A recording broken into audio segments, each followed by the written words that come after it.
À l'occasion de la sortie de mon livre, j'ai été invité par Rémi de la chaîne Juste Milieu. Rémi souhaitait depuis longtemps consacrer un épisode à Michel Clouscar, et connaissant mon intérêt pour cet auteur, il m'a proposé un entretien pour présenter les grandes lignes de sa pensée. Le libéralisme libertaire, le capitalisme de la séduction, l'idéologie du désir et la contre-révolution de mai 68. Pour ceux que ça intéresse, n'hésitez pas à aller écouter l'entretien dans son intégralité. C'est sur la chaîne Juste Milieu, le lien est dans la description.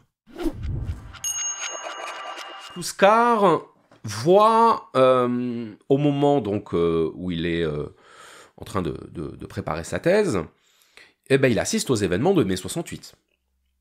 Donc il y a une actualité historique au moment où vit Clouscar qui correspond à ses sujets d'intérêt philosophique.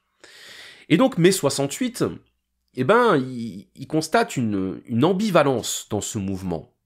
C'est-à-dire que c'est à la fois la plus grande grève ouvrière de l'histoire de France, mais c'est en même temps un mouvement étudiant de libéralisation des mœurs. C'est ça l'image qu'on en a gardée de mai 68. Quand on pense à mai 68, on pense à quoi ? On pense à « il est interdit d'interdire ». On pense à « jouir sans entrave et vivre sans temps mort ». On pense à Cohn-Bendit, c'est-à-dire à la libéralisation sexuelle. Et Clouscar fait partie des premiers marxistes à faire remarquer que cet aspect sociétal de mai 68, non seulement n'est pas du tout un prolongement du combat social, mais qu'il en est même l'occultation, qu'il en est même la négation. Et c'est ce qu'il fait dire que mai 68 n'est pas tant une révolution qu'une contre-révolution. Une contre-révolution libérale, libertaire. La plus grande grève que connut l'histoire de France se déroula durant mai 68. Elle compta près de 9 millions de grévistes.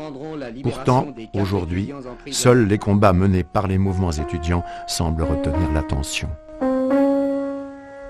Clouscar faisait l'hypothèse que l'aspect précisément sociétal, libéral, libertaire de 68 aurait été fait pour servir de barrage et contre-révolutionnaire à un processus qui devenait fatal pour le capitalisme. Michel Clouscar voit dans mai 68 une révolution de palais, un second plan Marshall d'ordre symbolique qui verra l'alliance du libéral et du libertaire pour faire sortir de la scène les représentants de l'ancienne bourgeoisie. Les couches moyennes participent enfin au banquet du pouvoir. À cette époque, il y avait une idéologie qui régnait parmi les critiques du capitalisme, parmi les antisystèmes de l'époque. C'est ce que Clouscar appelle le freudo-marxisme. Et le représentant principal du freudo-marxisme, c'était Deleuze. Bon. Et en fait, que disait le freudo-marxisme ? Bien, il disait que la critique du capitalisme reposait à la fois sur l'analyse des structures économiques et sur l'analyse de la répression du désir par le capitalisme. Autrement dit, le capitalisme est un système autoritariste, prohibitif, c'est-à-dire qui empêche les gens de donner libre cours à leurs désirs. Et Clouscar est un des premiers à avoir dit « Mais attendez, ça c'est l'ancien capitalisme. Ça c'est le capitalisme d'avant la Seconde Guerre mondiale. Mais sauf que depuis, il y a eu une mutation du capitalisme. Il y a eu le plan Marshall. C'est quoi le plan Marshall ? C'est le plan d'aide économique des États-Unis à l'Europe pour reconstruire l'Europe. En contrepartie de quoi ? L'Europe allait accueillir tout le marché américain en termes de divertissement. Le plan Marshall n'est plus aujourd'hui un projet. En 1947, le président des États-Unis, Truman, signe un programme visant au rétablissement de l'économie européenne. Ce plan d'aide de plusieurs milliards de dollars est composé aux 4/5 de dons, mais les contreparties sont immenses. Elles obligeront entre autres l'État français, par les accords Bloom-Burns, à ouvrir son marché aux productions cinématographiques américaines. C'était le rock'n'roll, les jukebox, le gin, le chewing-gum, enfin voilà, la caricature un petit peu, si tu veux, de l'Amérique des années 60. Il dit, le plan Marshall, c'était un cadeau empoisonné, c'est-à-dire on donnait de l'argent à l'Europe pour qu'elle se reconstruise économiquement, mais sauf que culturellement, on lui a imposé le modèle américain, c'est-à-dire le modèle capitaliste, le modèle néo-capitaliste.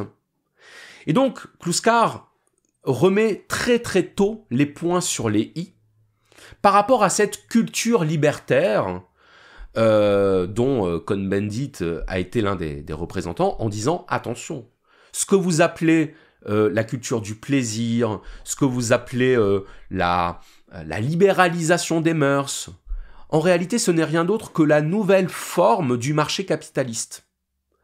Pendant des siècles, le capitalisme a fonctionné sur une éthique de la rigueur, de la discipline, parce que c'était l'éthique du producteur. Mais sauf qu'à un moment donné, le capitalisme a besoin de trouver des débouchés dans la consommation. C'est-à-dire que le capitalisme ne peut pas que produire, à un moment donné, il faut que ça consomme. Eh bien, c'est là que la culture libertaire est apparue comme le meilleur moyen d'inciter à la consommation. Et donc, la consommation de produits liés à la frivolité, liés au loisir, liés au plaisir. Et c'est ça qui a donné naissance au concept de capitalisme de la séduction, c'est-à-dire que le capitalisme cessait d'être un système autoritaire et répressif sur le plan moral, il devenait au contraire un système libertaire et permissif. En 1981, Michel Kluskar, alors professeur de sociologie à l'université de Poitiers, publie « Le capitalisme de la séduction », véritable succès de librairie. Dans cet essai, Michel Kluskar réalise une anthropologie de notre modernité, analysant les gestes et rituels d'intégration au capitalisme. Quand la période coloniale se terminait, commençait une nouvelle colonisation, la colonisation des esprits. Il a fallu cette révolution culturelle apportée par mai 68 pour que le capitalisme fasse sa mutation et qu'il devienne hégémonique au sens où il n'est même plus autoritaire, il n'a même plus besoin d'être autoritaire pour s'imposer. Il a simplement besoin de laisser les consommateurs donner libre cours à leurs désirs, d'où l'idéologie du désir. Alors, c'est vrai que là, c'est très complet. Ce que tu nous as dit, c'est un premier grand résumé, effectivement, des principales théories qu'on peut retrouver chez Michel Kluskar. Donc, c'est déjà très riche en enseignements. Et puis, en toute logique, ça va nous amener à plaquer ces réflexions-là sur un contexte plus contemporain et essayer d'expliquer ce qui se passe autour de nous, et notamment la politique. On y viendra. Mais pour la petite parenthèse, je me permets cette question pour creuser un petit peu. Quand, effectivement, l'expression de l'individu se fait par la consommation, est-ce qu'aujourd'hui, loin de moi l'idée de reprendre les termes de Michel Kluskar, mais quand on voit la proéminence de la question intime, de la question sexuelle dans le capitalisme, est-ce qu'on peut aujourd'hui même parler d'une sorte d'extension du concept de libéral-libertaire et d'aller vers le terme de libéral-libertin, d'une certaine manière, où la sexualité étalée sur le marché devient à la fois affirmation de soi et motif et moteur de consommation, pardon. Oui, et je dirais même que quand Kluskar parle de libéralisme libertaire, il inclut le libertin dans le libertaire, puisque il cible lui-même d'ailleurs la dimension libidinale de l'économie du nouveau capitalisme, c'est-à-dire il parle de la mercantilisation du désir et du sexe.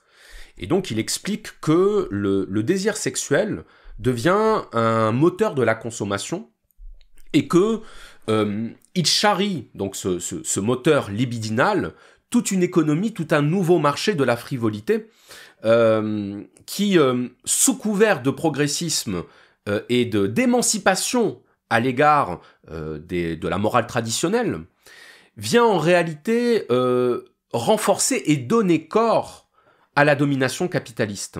C'est-à-dire, pour le dire simplement, le capitalisme n'est plus un système prohibitif. C'est ça qu'il faut comprendre. Le capitalisme est un système qui a besoin d'élargir autant que possible ses marchés et le pouvoir de ces marchés.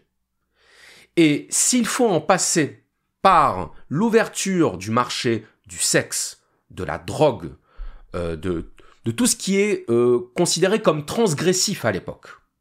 Si il faut en passer par l'ouverture de ces marchés-là, le capitalisme le fera avec grand plaisir.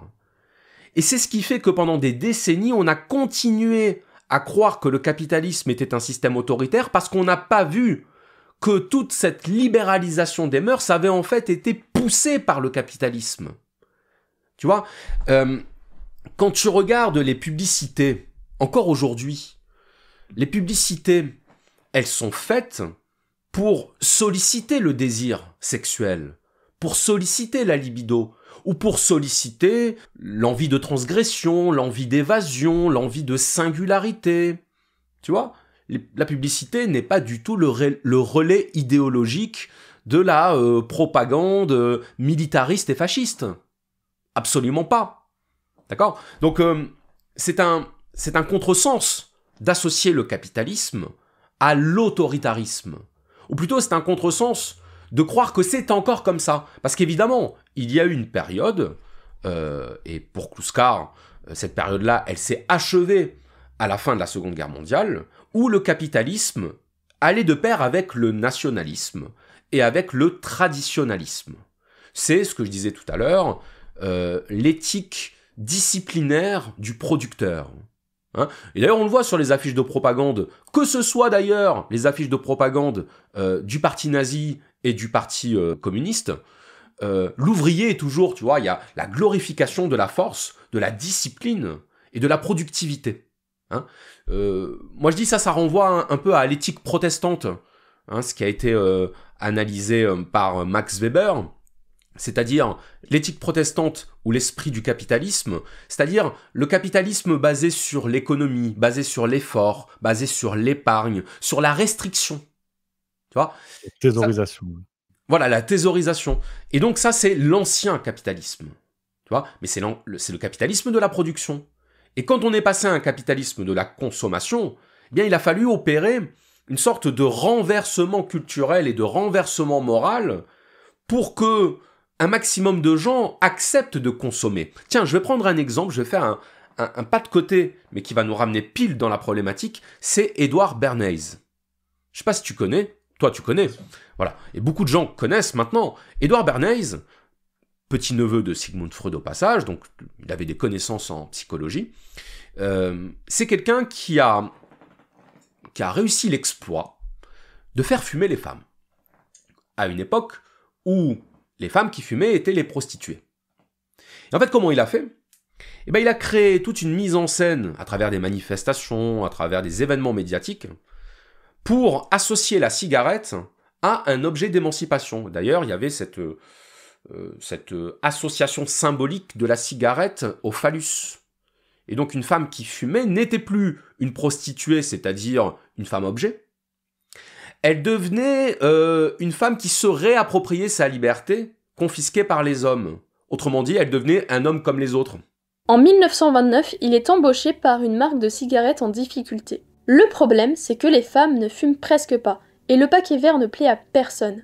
Il n'est pas à la mode. Cependant, le patron George Hill refuse de faire changer la couleur du paquet car cela lui coûterait trop cher. À cela, Edward va trouver une solution et répondre « Si je ne peux pas changer le paquet, je vais changer la mode ». Il infiltre donc le monde de la haute couture et va pousser les créateurs à adopter le vert comme couleur tendance. Puis lors d'une parade à New York, il va payer des femmes élégantes pour allumer des cigarettes en public. Les journaux, manipulés par ses contacts, vont en faire un symbole. En réalité, ce symbole d'émancipation féminine n'était qu'une campagne pour vendre du tabac. Ainsi, des millions de femmes vont commencer à fumer pensant se libérer et être à la mode, alors qu'elles sont simplement tombées dans un piège commercial. Edward n'a jamais vendu des cigarettes, il a vendu une illusion. Et donc derrière cette manipulation idéologique, on a fait passer pour un progrès et une émancipation, un gain de liberté, ce qui objectivement correspondait à un progrès du capitalisme, puisque le capitalisme étendait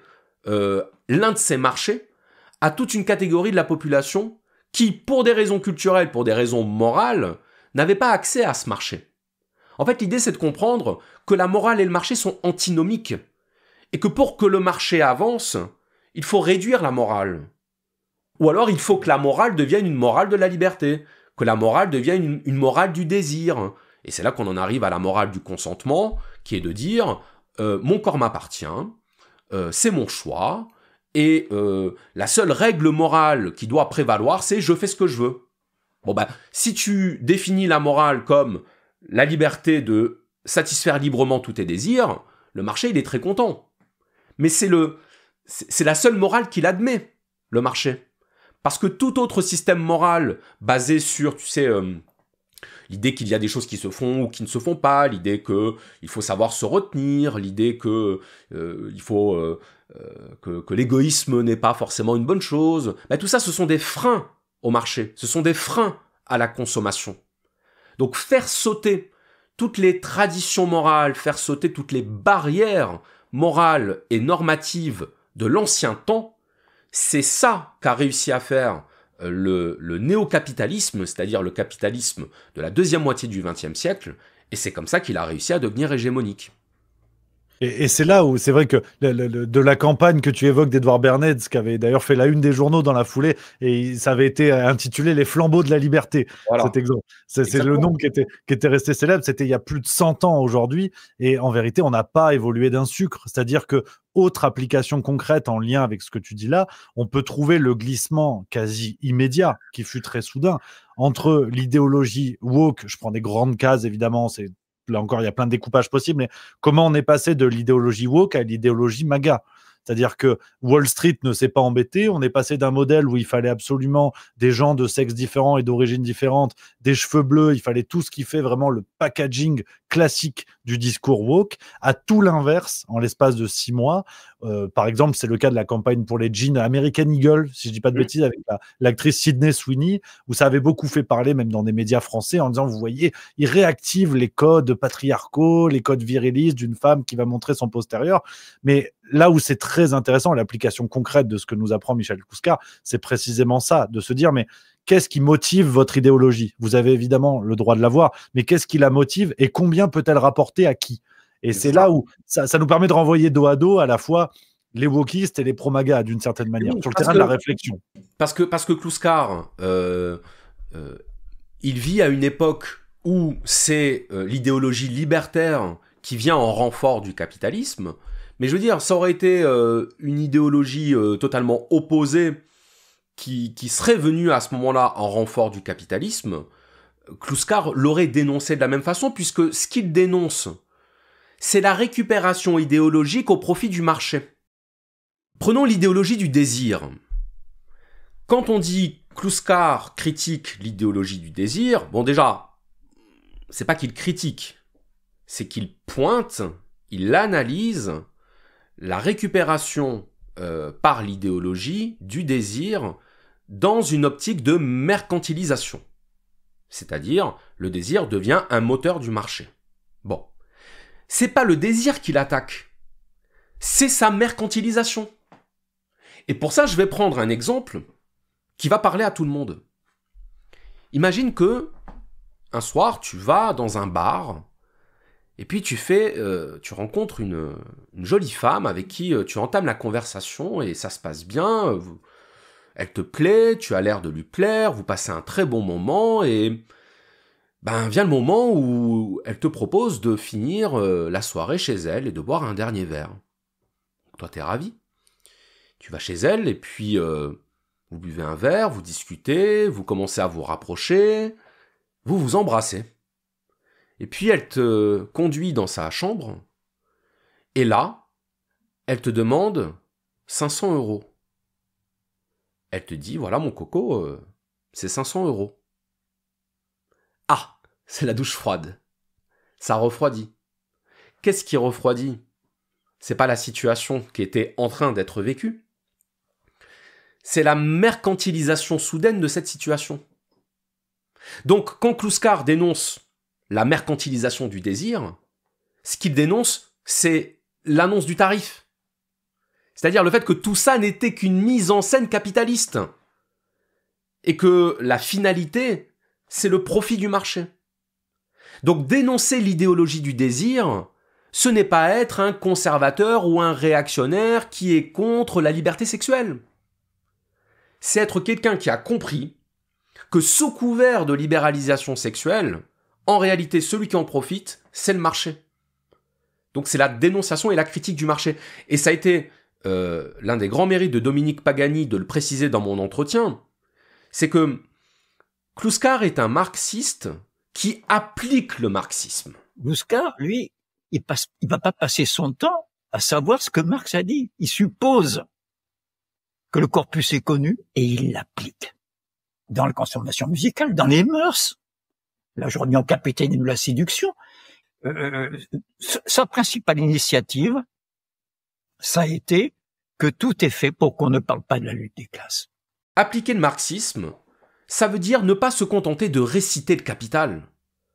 Parce que le Capital, il a été écrit à une époque qui n'est plus la nôtre, et depuis, les mentalités, les marchés, les leviers de production et de consommation ont évolué, et que donc, si on veut être marxiste au XXIe siècle, il faut comprendre comment marche le capitalisme au XXIe siècle. Et le capitalisme au XXIe siècle, il inclut la liberté sexuelle, l'industrie du plaisir, l'industrie de la transgression, etc. Et c'est pas être un réactionnaire que de le dire, c'est au contraire être un marxiste conséquent.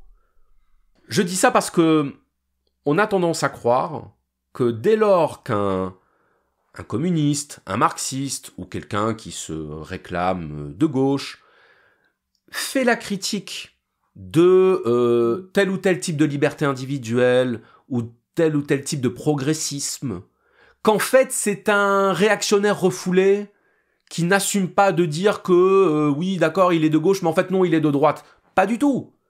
C'est comprendre qu'être authentiquement marxiste et communiste, c'est oser dire quand le capitalisme s'abrite derrière le progressisme.